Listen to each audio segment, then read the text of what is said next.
January 17, 1942. Pensacola Naval Air Station, Florida.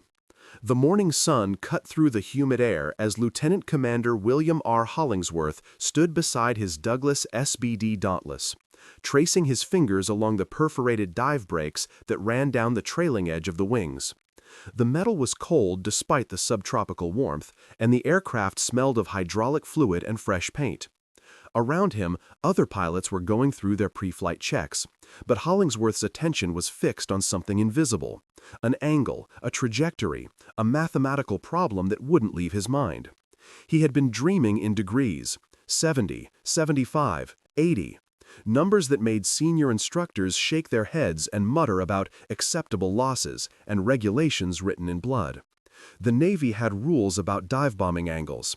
Established doctrine dictated a 60-degree approach, steep enough to improve accuracy, shallow enough to allow pilots to pull out without blacking out or tearing their aircraft apart. These rules had been written by men who understood physics and mortality, who had calculated the limits of human endurance and aircraft structural integrity. Hollingsworth knew these rules intimately. He had memorized them, tested within their boundaries, and found them wanting. Because somewhere in the Pacific, a war was beginning that would not respect doctrine, comfort, or the careful mathematics of acceptable risk. 3 weeks earlier, the Arizona had settled into the mud of Pearl Harbor with 1,100 men entombed in her hull. The Oklahoma had capsized. The California had burned. America had entered this war unprepared, under-equipped, and desperately searching for advantages that didn't yet exist. The Japanese Navy controlled the Pacific with a confidence born of victory after victory. Carrier strikes that seemed to come from nowhere, battleships that ruled the surface, and an ideology that treated death as an acceptable price for honor. Against this, America had factories not yet converted to wartime production, carriers still being commissioned, and pilots trained in peacetime doctrine that assumed wars would be fought like gentlemen's duels. Hollingsworth wasn't a maverick by nature. His service record showed a man who followed procedures, respected authority, and understood that military discipline existed for reasons that transcended individual brilliance. But he was also a mathematician, and the numbers haunting him told a different story than the one in the training manual. At 60 degrees, a dive bomber achieved adequate accuracy against large, slow-moving targets like cruisers or battleships. But adequate wasn't good enough anymore. The Japanese had demonstrated at Pearl Harbor that naval warfare had entered a new era where carriers could strike from beyond visual range, where air power determined naval superiority, and where the side that could deliver ordnance most accurately would control the ocean. A 60-degree dive gave anti-aircraft gunners time to track and lead their target. It gave enemy ships room to maneuver. It gave physics just enough leeway to scatter bombs wide of their marks when wind or air pressure intervened. 80 degrees was different. At 80 degrees, the Dauntless would fall almost vertically, giving enemy gunners an impossible tracking solution. The dive would be faster, the time exposed to anti-aircraft fire reduced from precious seconds to a blur. The bomb would have less horizontal velocity to complicate targeting calculations. But 80 degrees also meant pulling out at the last possible moment, meant trusting that the aircraft's airframe wouldn't fold under the G-forces, meant believing that human vision and reflexes could function at the edge of consciousness when blood fled from the brain and darkness crept in from the periphery of sight. The Navy had noticed Hollingsworth's experiments. They had noticed, and they had disapproved, with the kind of stern bureaucratic language that ended careers. Reckless, they called it, unsafe, a violation of established procedures that put pilots and aircraft at unnecessary risk. There had been meetings with senior officers who used words like cowboy and showboating and made it clear that the Navy didn't need innovation. It needed pilots who followed the doctrine that had been carefully developed by men with more experience and wisdom than one lieutenant commander with unconventional ideas. But Hollingsworth had data. He had filled notebooks with calculations about terminal velocity, about the improved accuracy that came from a near-vertical approach, about the milliseconds of exposure time that could mean the difference between a bomb finding its target and creating just another splash in the ocean. He had diagrams showing how enemy anti-aircraft solutions broke down when the attacking angle exceeded conventional parameters. He had mathematical proofs that an 80-degree dive was actually safer, not despite the extreme angle, but because of it. The faster descent meant less time in the kill zone. The vertical approach meant presenting a smaller target silhouette. The improved accuracy meant fewer bombing runs would be necessary to achieve mission objectives. They had listened politely and rejected his proposals completely. The manual was the manual, doctrine was doctrine.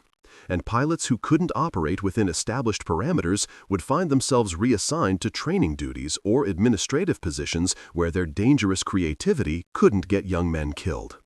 So Hollingsworth had stopped arguing and started preparing. Because he understood something that the officers behind their desks in Pensacola couldn't fully grasp. War was coming to the Pacific with a speed and ferocity that would make doctrine irrelevant.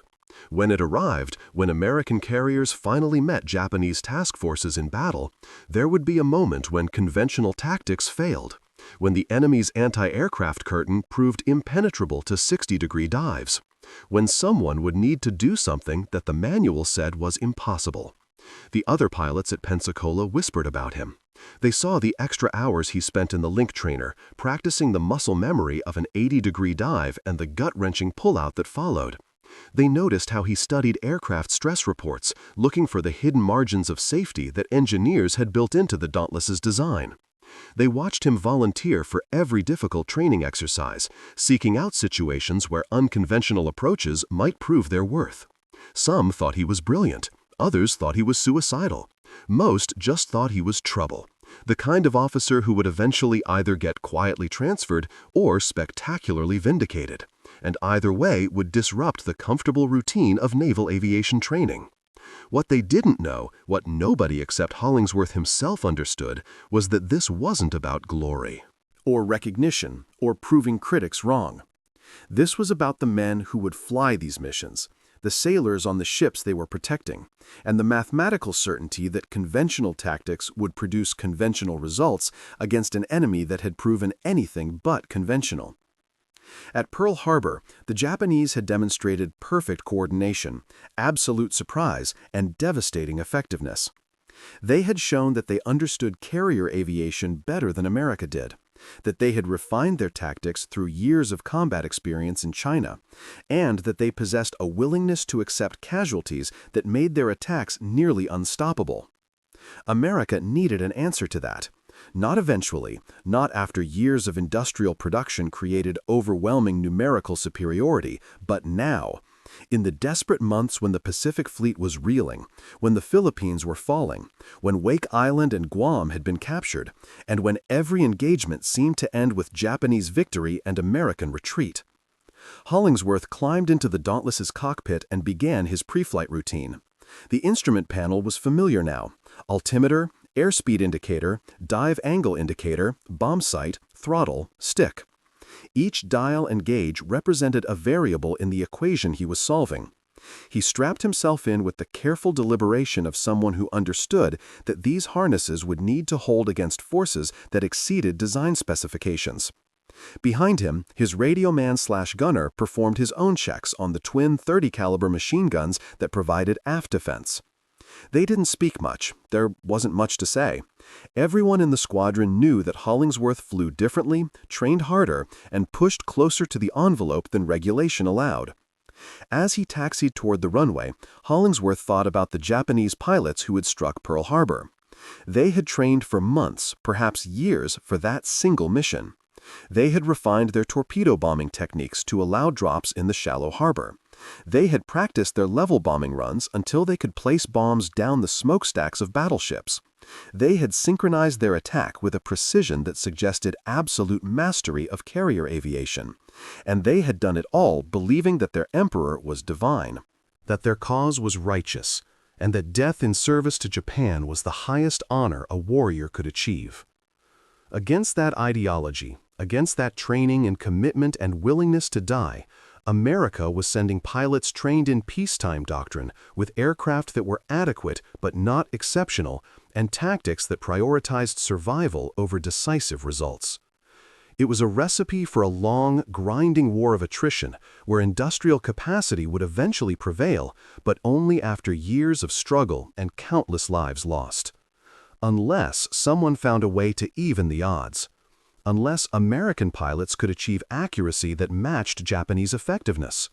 Unless the Dauntless could become not just a dive bomber, but a precision instrument that could change the calculus of naval warfare. The tower cleared him for takeoff, and Hollingsworth pushed the throttle forward.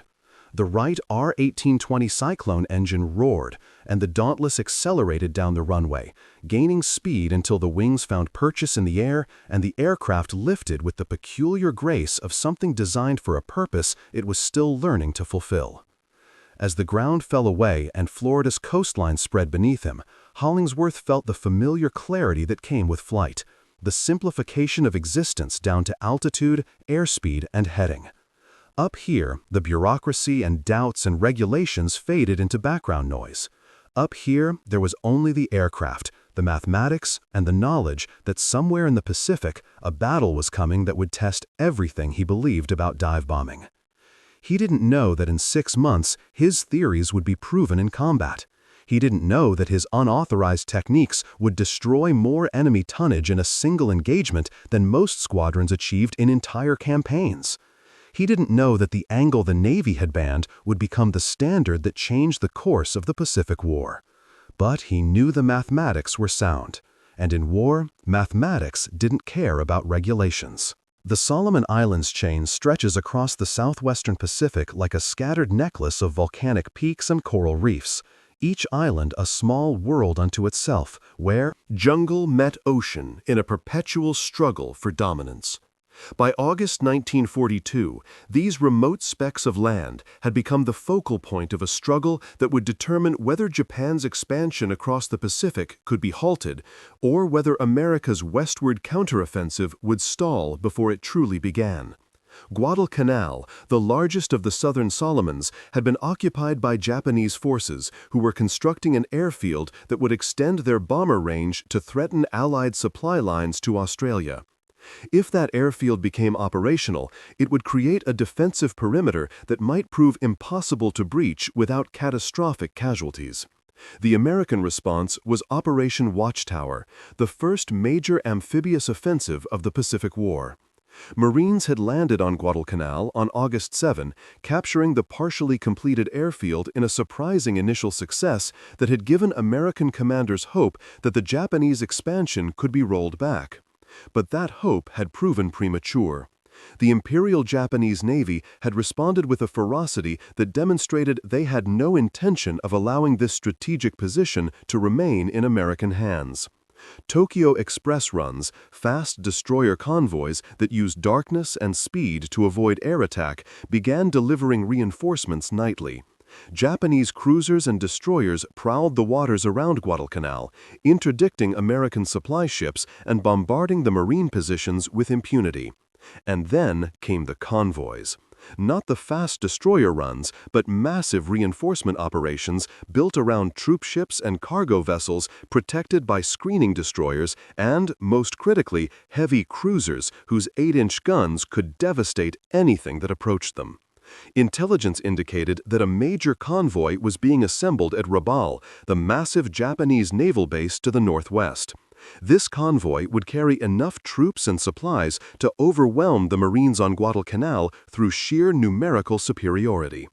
If it reached the island, the American foothold would be crushed, the airfield would be completed under Japanese control, and the entire strategic situation in the South Pacific would collapse. The Enterprise and her task force received orders to interdict this convoy. It was a mission that carried enormous risk because Japanese naval aviation had proven devastatingly effective throughout the opening months of the war. Their Zero fighters were faster and more maneuverable than anything America could field. Their torpedo bombers had demonstrated precision that bordered on supernatural, and their doctrine emphasized aggressive action that accepted heavy casualties in exchange for decisive results. American carriers had learned to respect Japanese capabilities. The Lexington had been sunk at Coral Sea, the Yorktown at Midway, despite the American victory there. Every carrier engagement was a calculated risk where one mistake, one successful enemy strike could send a ship and its entire air group to the bottom. But the alternative to accepting that risk was allowing the convoy to reach Guadalcanal unopposed, which meant abandoning the Marines to their fate and conceding the South Pacific to Japanese control. So the Enterprise and her escorts steamed northwest toward the projected convoy route, flight decks loaded with Dauntless dive bombers, Devastator torpedo bombers, and Wildcat fighters, an air group that represented America's best current capability against an enemy that had yet to lose a major surface engagement in this war. Lieutenant Commander Hollingsworth stood in the Enterprise's ready room on the evening of August 8, studying reconnaissance photographs that had been delivered by a PBY Catalina that afternoon. The images showed what intelligence had warned about: 5 heavy cruisers, multiple destroyers, and a cluster of slower transports. The cruisers were the problem. Heavy cruisers represented a level of anti-aircraft capability that could turn the sky into a killing field for approaching bombers. Each cruiser carried multiple 5-inch dual-purpose guns that could track aircraft and deliver time-fused shells designed to explode in proximity to their targets, creating shrapnel clouds that would shred aluminum airframes and human bodies with equal efficiency. They also carried numerous 25mm automatic cannons that created overlapping fields of fire, a close-range curtain that was nearly impenetrable once an aircraft committed to its attack run. The briefing officer was outlining conventional tactics. The squadron would approach from altitude, split into divisions to attack from multiple vectors to divide enemy anti-aircraft fire, and execute standard 60-degree dives with bomb release at 2,500 feet. It was textbook doctrine, the kind of approach that had been refined through peacetime exercises and validated by officers who understood naval aviation. It was also, Hollingsworth calculated silently, likely to result in minimal hits against maneuvering cruisers whose captains would have ample time to see the approaching bombers and initiate evasive action. He thought about the mathematics again. 5 cruisers, 24 aircraft in the strike group. If they achieved the peacetime training average of 20% hits, which was optimistic given combat conditions, enemy maneuvers, and the stress of flying through anti-aircraft fire, they might score 4 or 5 bomb hits across 5 ships. Heavy cruisers could survive multiple bomb hits. They were designed with redundant systems, compartmentalized flooding control, and armor that could shrug off anything smaller than a direct hit from a heavy shell or bomb. 4 hits might cripple 1 cruiser, possibly 2 if they were extraordinarily lucky. That would leave 3 or 4 fully operational cruisers to continue screening the convoy, which meant the transports would likely make it through to Guadalcanal. The math was unacceptable. The mission required not damage, but destruction. Decisive results that would force the Japanese to abandon the convoy operation or, at minimum, leave the transports undefended and vulnerable to follow-up strikes. That meant hitting not 20% of bombs, but something closer to 60 or 70%. It meant accuracy that exceeded anything American naval aviation had demonstrated in combat thus far. It meant the 80-degree dive that headquarters had banned. After the briefing, Hollingsworth gathered the pilots under his immediate command. Young men, most barely out of flight training, who looked at him with the mixture of respect and nervousness that junior officers reserved for commanders with reputations for being both brilliant and dangerous. He spread the reconnaissance photographs on the table and let them study the target for a moment. "Gentlemen, we're going to do this differently tomorrow," he said quietly. "We're going to dive at 80 degrees." The silence that followed was profound. One of the younger pilots, Ensign Morrison, barely 22 years old with a face that still carried baby fat, spoke carefully. "Sir, the briefing specified 60-degree dives. Squadron doctrine." "I'm aware of doctrine, Ensign." Hollingsworth's voice carried no anger, just the flat certainty of someone who had already made a decision and wasn't interested in debate. "Doctrine will get us killed and accomplish nothing. At 60 degrees, those cruisers will have time to track us, to maneuver, to concentrate their anti-aircraft fire. We'll be in the kill zone for 6 to 8 seconds, an eternity when every cruiser is throwing up several hundred rounds per minute. And our hit percentage will be marginal at best against maneuvering targets." He placed his finger on the largest cruiser in the reconnaissance photo. "At 80 degrees, we're in the kill zone for 3 seconds, maybe less. The dive is faster, steeper, and gives their gun directors an impossible tracking solution. They can't lead a target that's falling nearly straight down. And our accuracy improves to the point where we can put bombs through their deck armor instead of hoping for proximity damage. Another pilot, Lieutenant Chen, raised the obvious concern. "Sir, pull out at that angle. The G-forces will be extreme. Some of us might black out, and the aircraft stress." "The Dauntless can handle it. I've tested the margins. As for blacking out, that's why we train. You tighten your core, control your breathing, and trust your instruments when your vision tunnels. I've done it dozens of times in training. It's manageable if you're prepared." "Does Squadron Command know about this?" Morrison asked carefully. Hollingsworth met his eyes. "Squadron Command knows I'm leading this strike. They know my reputation. And they know that if I bring back results, they won't ask too many questions about methodology. But understand this, I'm not ordering anyone to follow me on this. If you want to execute a standard 60-degree dive, you're cleared to do so. I will not court-martial any man for following established doctrine." He paused, letting that sink in. "But I am going to dive at 80 degrees, and I am going to hit that cruiser. And if any of you want to follow my lead and achieve the kind of accuracy that might actually win this war, you're welcome to stay on my wing. Decision is yours." They looked at each other, these young pilots who had signed up for naval aviation before Pearl Harbor, who had trained in a peacetime Navy that emphasized safety and procedure, who were now being asked to violate direct orders on the promise that doing so would keep them alive and achieve something approaching victory. It was an impossible decision, the kind that defined military service in ways that peacetime exercises never could. Lieutenant Chen spoke first. "I'm in, sir. If the math works, I trust it more than I trust doctrine written by officers who haven't seen combat yet." Morrison nodded slowly. "I'll follow your lead, Commander." One by one they agreed. Not because they were reckless, not because they had death wishes, but because they understood the same thing Hollingsworth understood.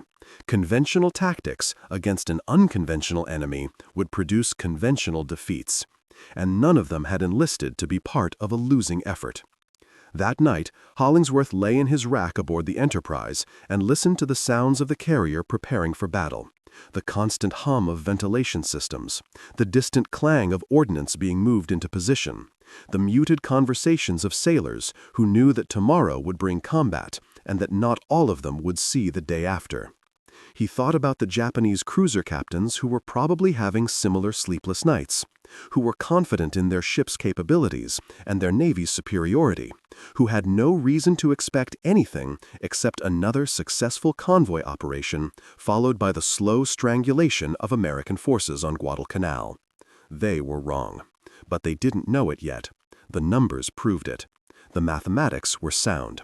And, in a few hours, theory would become practice in the one arena where academic arguments were settled with absolute finality. August 9, 1942. Dawn came to the Solomon Sea with the peculiar clarity of tropical latitudes, where the sun seemed to rise faster than physics should allow, transforming the ocean from black to gray to brilliant blue in minutes. Aboard the Enterprise, the flight deck was organized chaos as ordnancemen loaded 1,000-pound bombs onto Dauntless dive bombers, as mechanics performed final checks on engines and control surfaces, as pilots grabbed quick breakfasts of coffee and whatever the galley could provide at this hour. The air smelled of aviation fuel and hot metal, and the indefinable scent of the ocean at dawn, salt and fish, and something ancient that predated human presence in these waters. Hollingsworth performed his pre-flight check with the same methodical precision he brought to every flight, but this morning carried an additional weight. This wasn't training. This wasn't a controlled exercise where mistakes resulted in debriefing sessions and remedial instruction. This was combat against an enemy that had demonstrated excellence in every naval engagement thus far, and failure meant not just personal death, but potentially the loss of Guadalcanal and everything that depended on holding that strategic position. The 1,000-pound bomb nestled under his Dauntless's centerline looked innocuous in the early morning light, just a steel cylinder with fins, painted in dull gray that absorbed rather than reflected sunlight. But Hollingsworth understood what that bomb represented. 1,000 pounds of high explosive, delivered with precision, could penetrate a heavy cruiser's deck armor and detonate in the magazines or engineering spaces below. One bomb, properly placed, could transform a functioning warship into a burning wreck. The challenge was the properly placed part.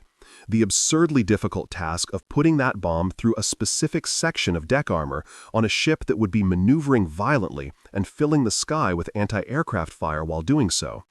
At 60 degrees, that was nearly impossible against an alerted target. At 80 degrees, it became merely very difficult. The margin between impossible and very difficult was where wars were won. The launch was routine. Catapult shots that threw each Dauntless down the flight deck with controlled violence. The moment of terrible transition when the aircraft dropped toward the ocean before the wings found sufficient lift. The careful assembly into formation as each bomber climbed away from the carrier and formed up on their wingmen. Section leaders. Within 20 minutes, 24 Dauntless dive bombers were heading northwest in a formation that looked parade ground perfect from a distance, but represented countless hours of training and the kind of trust that only military aviation could forge. The Wildcat fighter escort flew high cover, watching for Japanese Zeros that might be patrolling ahead of the convoy. Intelligence suggested the cruiser force wasn't accompanied by a carrier, but Japanese land-based fighters from Rabaul had the range to reach this far south, and nobody wanted to be caught in a bombing run while enemy fighters dove through the formation. The torpedo bombers, lumbering devastators that were already obsolete but remained in service because no replacement had yet reached the fleet, formed a separate group that would coordinate their attack with the dive bombers, approaching low and slow in the desperate hope that enemy gunners would be distracted enough to allow at least some torpedoes to reach their targets. 2 hours after launch, the convoy appeared on the horizon. Even at distance, it was an impressive sight. The distinctive profiles of heavy cruisers, their pagoda-style superstructures rising high above their hulls, surrounded by the smaller silhouettes of destroyers that paced the larger ships like sheepdogs protecting valuable flock. The transports were farther back, slower and more vulnerable, but getting to them meant going through the cruisers first. And the cruisers, Hollingsworth could see even from altitude, were already taking action against the approaching threat. Their formation was tightening, maximizing overlapping fields of fire. Their speed was increasing, wakes growing more prominent as captains ordered maximum revolutions from their engine rooms. They knew what was coming. They were ready.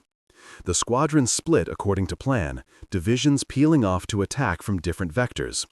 The idea was sound: divide enemy attention, force gun directors to choose targets, create enough confusion that at least some bombers would get through the defensive curtain. But Hollingsworth noted with cold professional assessment that the cruisers weren't confused. They were tracking each division with disciplined precision, their gun mounts swiveling to acquire targets with the smooth mechanical certainty of weapon systems that had been drilled to excellence. "All Dauntless aircraft, this is Strike Leader," the squadron commander's voice crackled over the radio. "Execute standard dive-bombing attack. Commence runs at assigned vectors. Good hunting." Standard attack. 60-degree dives. Exactly what the Japanese captains were expecting, because it was exactly what American doctrine prescribed and what any competent naval officer would anticipate. Hollingsworth keyed his microphone. "Flight 2, this is 2 Leader. We're going vertical. Follow my lead and trust your instruments. Release on my signal." There was no acknowledgement, no confirmation over the radio that might alert squadron command to the deviation from orders. But Hollingsworth knew the pilots on his wing had heard him, and he knew they would follow. They had committed to this approach last night, and combat was too late for second thoughts. He pushed the Dauntless's nose down, not into the gradual descent that would lead to a 60-degree dive, but into a steep plunge that angled his aircraft nearly perpendicular to the ocean below. The altimeter unwound with terrifying speed: 10,000 feet, 9,000, 8,000. The airspeed indicator climbed past the red line that marked maximum safe speed. The Dauntless began to shake as aerodynamic forces mounted, as the dive brakes, those perforated metal surfaces that were supposed to limit terminal velocity, struggled against the vertical fall. Below him, the lead cruiser grew from a small profile to a massive target that filled his windscreen.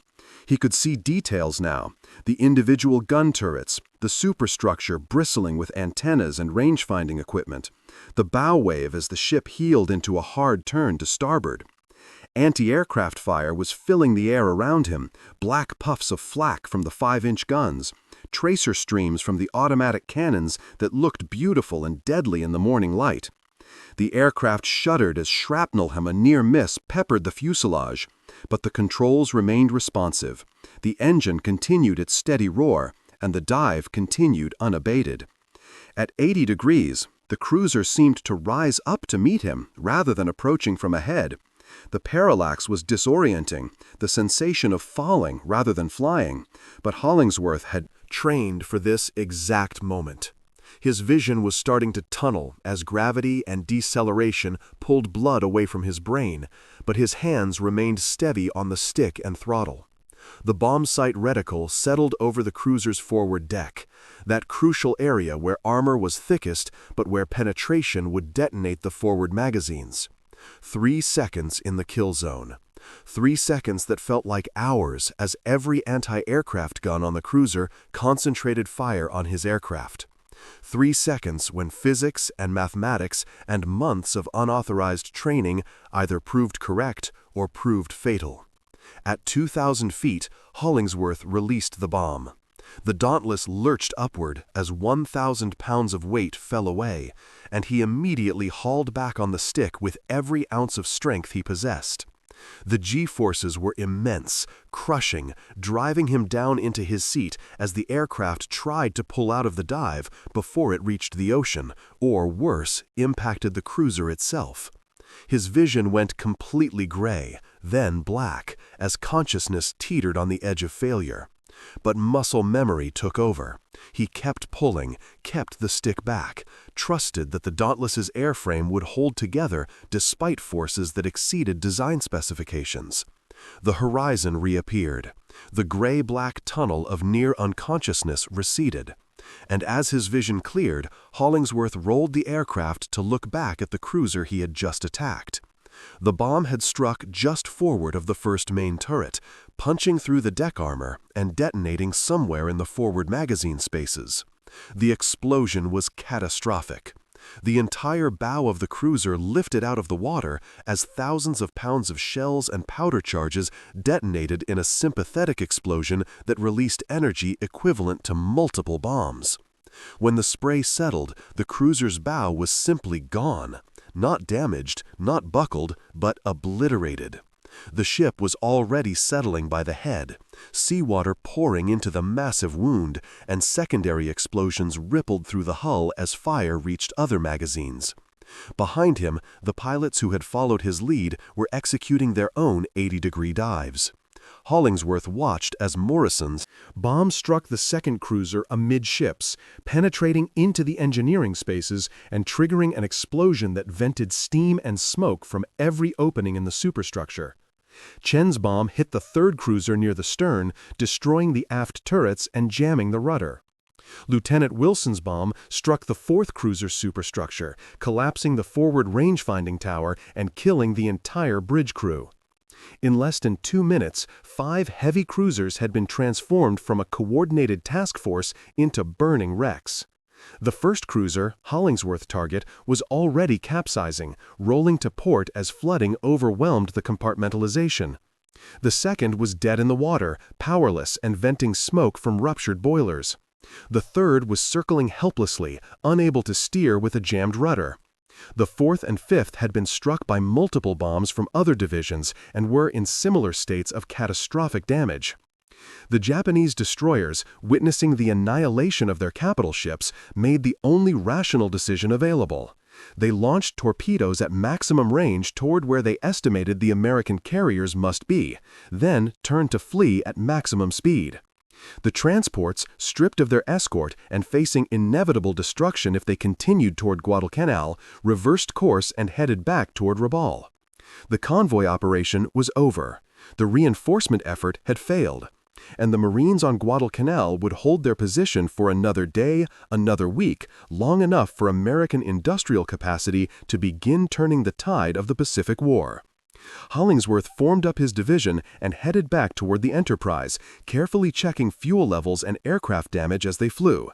His Dauntless had taken shrapnel hits that left a dozen small holes in the fuselage, but nothing critical had been struck.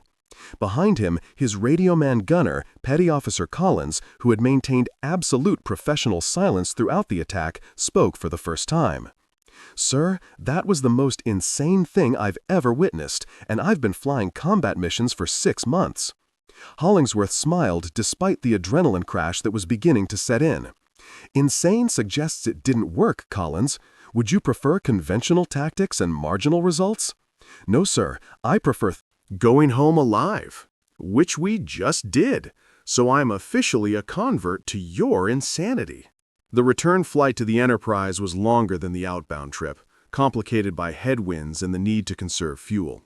As they approached the task force, Hollingsworth could see the carrier turning into the wind to prepare for recovery operations. The flight deck crew would be ready with fresh aircraft, more bombs, because one successful strike didn't mean the war was over. It just meant they had survived to fight again tomorrow. The landing was routine, the beautiful violence of a carrier trap, where the tailhook caught the arresting wire and the Dauntless went from flight speed to dead stop in less than 3 seconds. As he climbed out of the cockpit, Hollingsworth saw the squadron commander striding across the flight deck with an expression that mixed fury and confusion in equal measure. "Commander Hollingsworth, what the hell was that?" The squadron commander's voice carried clearly over the flight deck noise. "Your division executed dives that were at least 20 degrees steeper than briefed. You violated direct orders regarding attack profile." Hollingsworth removed his helmet and met the squadron commander's eyes. "Yes, sir, I did." "And you realize that violating orders in combat is grounds for court-martial?" "Yes, sir, I do." The squadron commander stared at him for a long moment, then glanced at the intelligence officer who was approaching with preliminary battle damage assessment from the radio intercepts and scout plane reports. The intelligence officer looked at his notes, then at Hollingsworth, then back at his notes as if confirming something he didn't quite believe. "Commander, initial reports indicate 5 enemy heavy cruisers sunk or crippled. Estimated hit percentage for your division was approximately 70%. That's—" He paused, clearly trying to find words for something unprecedented. "That's the highest accuracy rate ever recorded in naval dive-bombing operations, by a considerable margin." The squadron commander's expression shifted from anger to calculation. Naval officers were many things, but they weren't stupid. When a junior commander violated orders and produced results that exceeded every historical benchmark, the appropriate response wasn't court-martial. It was paying very close attention to how those results were achieved. "Commander Hollingsworth, you and I are going to have a very long conversation about your attack methodology. And then you're going to write a detailed after-action report explaining exactly how you achieved that hit percentage. And then you're going to teach every dive bomber pilot in this task force how to replicate your technique. Is that clear?" "Crystal clear, sir." "Good, because in approximately 6 hours, we're launching another strike against Japanese positions at Tulagi, and I expect your division to achieve similar results, without violating orders this time, because I'm officially modifying the attack doctrine to allow steep-angle dives at pilot discretion. Does that resolve your concerns about following regulations?" Hollingsworth allowed himself a small smile. "Yes, sir, that resolves my concerns." The battle that would later be called the Battle of Savo Island, or in some after-action reports, the Battle of the 5 Cruisers, entered official naval history as a decisive American victory that prevented Japanese reinforcement of Guadalcanal at a critical moment. The intelligence summaries noted the exceptional accuracy of American dive bombing, the failure of Japanese anti-aircraft defenses to prevent catastrophic damage, and the prudent retreat of surviving enemy forces. What the official summaries didn't capture was the transformation that occurred in American naval aviation tactics following that engagement. Within weeks, every dive bomber squadron in the Pacific Fleet was practicing steep-angle attacks. Hollingsworth's after-action report became required reading at flight training schools. The Dauntless, which had been considered adequate but unexceptional before Savo Island, suddenly became recognized as potentially the most effective dive bomber in the world. Not because its design had changed, but because American pilots had finally learned to exploit its capabilities beyond the conservative margins that peacetime doctrine had imposed. The mathematics of an 80-degree dive became standard curriculum. Pilots learned to push the Dauntless to the edge of its structural envelope, to trust that the airframe would hold together under forces that made earlier generations of officers blanch. They learned to function at the edge of consciousness, to release bombs with precision when vision was tunneling and blood was pooling in their lower extremities, to pull out of dives that seemed geometrically impossible. They learned that the margins of safety built into peacetime doctrine were exactly that. Margins, buffer zones designed to prevent accidents during training, but not necessarily optimal for combat effectiveness. The Japanese Navy noticed. Intelligence intercepts captured increasing concerns about American dive-bombing accuracy. Japanese carrier captains began implementing more aggressive evasive maneuvers, but evasion that worked against 60-degree dives proved inadequate against attacks that came from nearly vertical angles. Anti-aircraft fire discipline improved as Japanese gun crews tried to compensate, but tracking a target falling at 80 degrees required fire control solutions that exceeded the capabilities of 1940s technology. The Zero fighters remained superior to American aircraft in many performance categories, but fighters couldn't effectively intercept dive bombers that spent less than 3 seconds in the kill zone. There simply wasn't time to line up deflection shots and fire before the attacker was already pulling out and accelerating away. By 1943, American dive bomber squadrons were achieving hit percentages that exceeded 30% in combat operations, not as high as Hollingsworth's initial 70% at Savo Island, but still triple the rates that had been considered normal before the war. Those improved accuracy rates translated directly into combat effectiveness. Fewer aircraft were needed to achieve mission objectives. Fewer pilots were lost to anti-aircraft fire. More enemy ships were sunk or damaged per sortie. The mathematical advantages that Hollingsworth had calculated in his notebooks at Pensacola were proving out across hundreds of combat missions throughout the Pacific. But the transformation wasn't just tactical, it was psychological. American pilots had entered the war believing that Japanese naval aviation was superior, an assessment supported by the catastrophic losses at Pearl Harbor, the sinking of the Prince of Wales and Repulse, the early carrier battles where American losses matched or exceeded Japanese casualties. The victory at Midway had proven that American carriers could win decisive engagements, but Midway had been as much about intelligence and luck as about tactical superiority. Savo Island was different. Savo Island demonstrated that American pilots, flying American aircraft with American tactics, could achieve results that matched or exceeded anything the Imperial Japanese Navy had demonstrated. That psychological shift mattered more than official histories acknowledged. Wars are fought by young men who need to believe that victory is possible, that their training and equipment and doctrine give them a reasonable chance of survival and success. Before Savo Island, too many American pilots privately doubted whether they could match Japanese effectiveness. After Savo Island, doubt was replaced by confidence, not the arrogant overconfidence that leads to carelessness, but the steady, professional confidence that comes from knowing that you possess tools and techniques that work, that have been tested in combat and proven effective. Hollingsworth received the Navy Cross for his actions at Savo Island, along with a promotion to commander and assignment as a training officer responsible for disseminating steep-angle dive-bombing techniques throughout the Pacific Fleet. He accepted both with the same quiet professionalism that had characterized his entire career. No false modesty, no self-aggrandizement, just acknowledgement that he had done what the situation required and that the results spoke for themselves. In the years after the war, historians would analyze the Battle of Savo Island and debate its significance.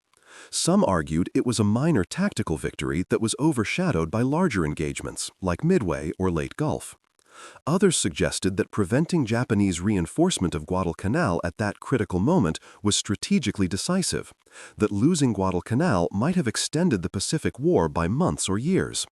But the pilots who flew Dauntless dive bombers understood something that historians sometimes missed. Savo Island was the moment when American naval aviation stopped playing by rules written for a peacetime navy and started developing tactics designed to win actual wars against actual enemies. The Japanese cruiser captains who died at Savo Island never understood what killed them. They saw American dive bombers approaching, a sight they had witnessed before in previous engagements. They initiated evasive maneuvers and anti-aircraft fire according to doctrine that had been effective in earlier battles. They did everything their training and experience suggested was appropriate. And then bombs that should have missed by comfortable margins instead punched through their deck armor with impossible precision, and their ships were dying around them, and there wasn't time to understand what had changed before the ocean rushed in and consciousness faded to black. What had changed was simple. An American lieutenant commander had refused to accept that doctrine written in peacetime was adequate for total war.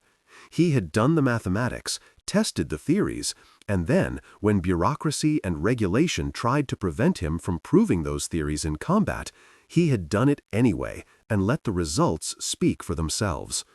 In war, results matter more than regulations. The Navy that had threatened Hollingsworth with court-martial for violating dive-bombing doctrine ended up awarding him one of the service's highest decorations and making his techniques the new standard.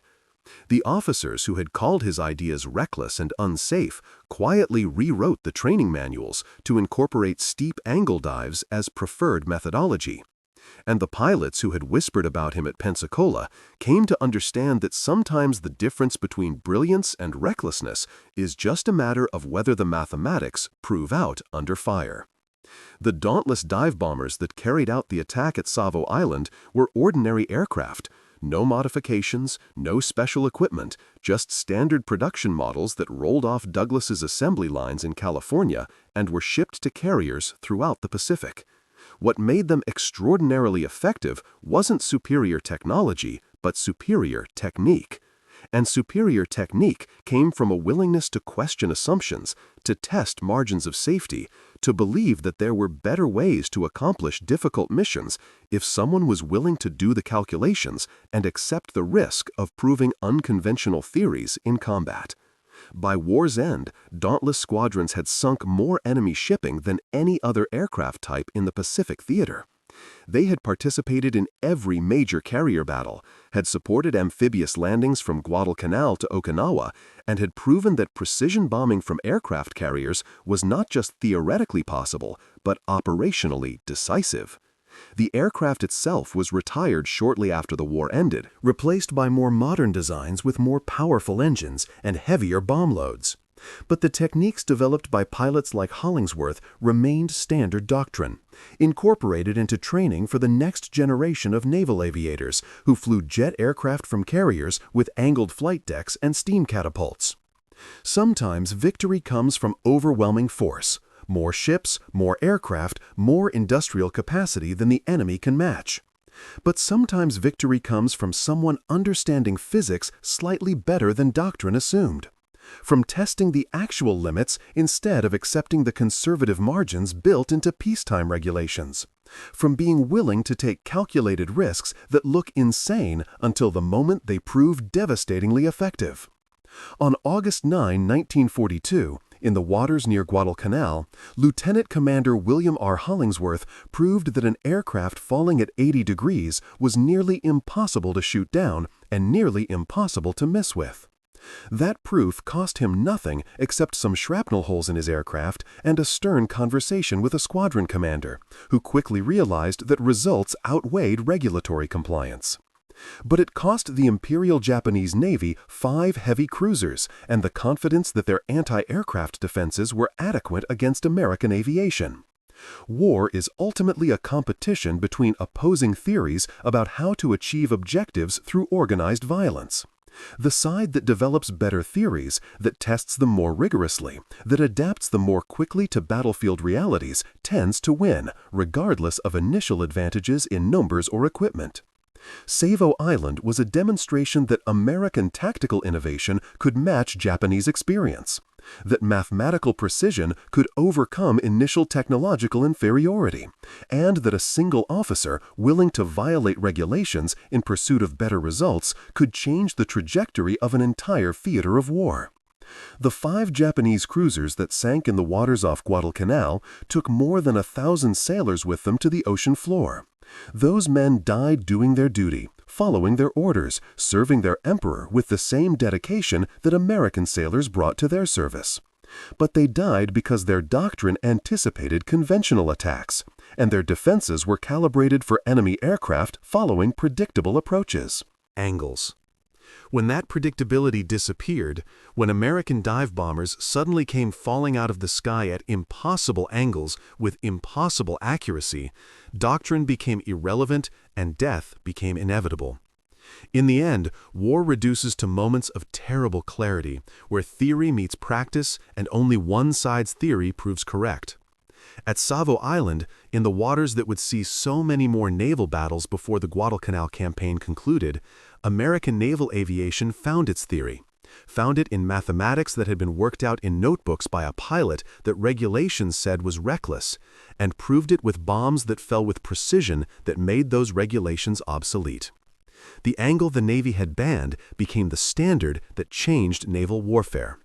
And the pilot they had called reckless became the instructor who taught a generation how to turn steep angles into devastation, how to trust mathematics over caution, and how to transform an adequate aircraft into a war-winning weapon through nothing more complicated than understanding physics better than the enemy did. That's not glory. That's not heroism in the traditional sense of charging machine guns or sacrificing yourself for others. That's just competence. Rigorous, mathematical, ruthless competence that understood the mission and refused to accept that conventional wisdom was sufficient to accomplish it. In total war, that kind of competence matters more than courage, more than equipment, more than initial advantages.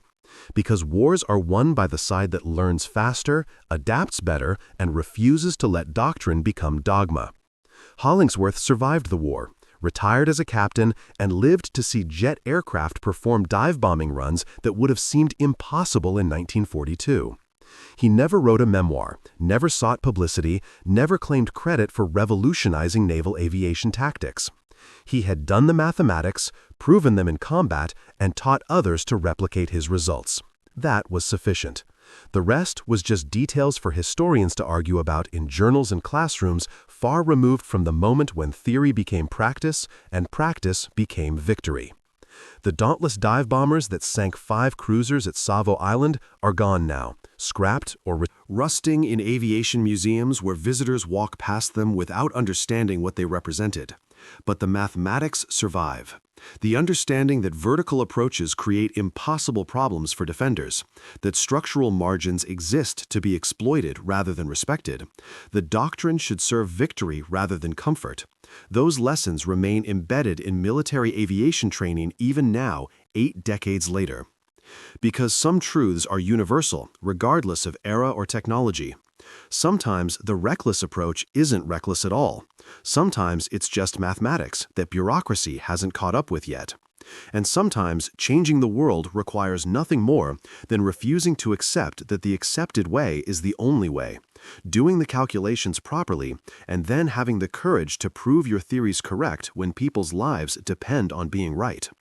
In August 1942, above the Solomon Islands, that courage looked like an aircraft falling at an angle that regulations forbade, carrying bombs toward targets that doctrine said would be impossible to hit, flown by pilots who had decided that mathematics mattered more than manuals.